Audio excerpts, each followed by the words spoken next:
Hello दोस्तों। आज हम करेंगे क्रियाकलाप 2.10।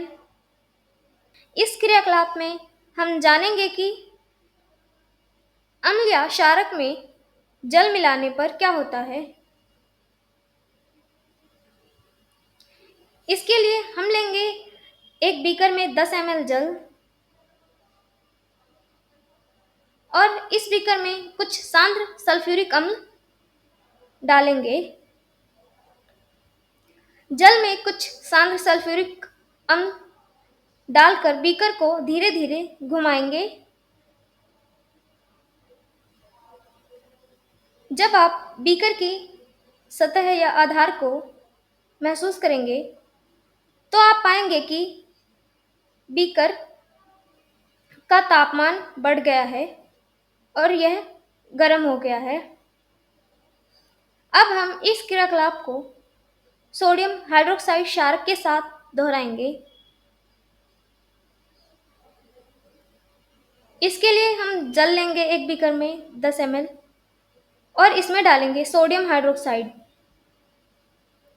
जल में कुछ बूंदे सांद्र सोडियम हाइड्रोक्साइड डालकर बीकर को धीरे धीरे घुमाएंगे।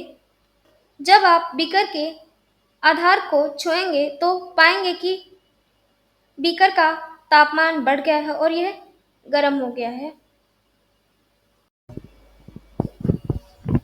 इस क्रियाकलाप से हमें पता चलता है कि जब भी जल में अम्ल या क्षारक मिलाया जाता है तो विलयन का तापमान बढ़ जाता है।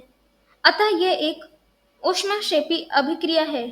जल में अम्ल या क्षारक के घुलने की प्रक्रिया अत्यंत ऊष्माक्षेपी होती है। जल में सांद्र नाइट्रिक अम्ल या सल्फ्यूरिक अम्ल को मिलाते समय अत्यंत सावधानी रखनी चाहिए। अम्ल को सदैव धीरे धीरे तथा जल को लगातार हिलाते हुए अम्ल को जल में मिलाना चाहिए। कभी भी सांद्र अम्ल में जल नहीं मिलाना चाहिए, क्योंकि सांद्र अम्ल में जल मिलाने पर अत्यंत ऊष्मा के कारण मिश्रण अस्फलित होकर यानी कि छिटक कर बाहर आ सकता है तथा आप जल सकते हैं। साथ ही अत्यधिक स्थानीय ताप के कारण प्रयोग में किया जा रहा कांच का पात्र भी टूट सकता है। जल में अम्ल या क्षारक मिलाने पर आयन की सांद्रता हाइड्रोनियम आयन और हाइड्रोक्साइड आयन में प्रति इकाई आयतन में कमी हो जाती है। इस प्रक्रिया को तनुकरण कहते हैं एवं अम्ल या क्षारक तनुकृत होते हैं। चलिए मिलते हैं अगली वीडियो में।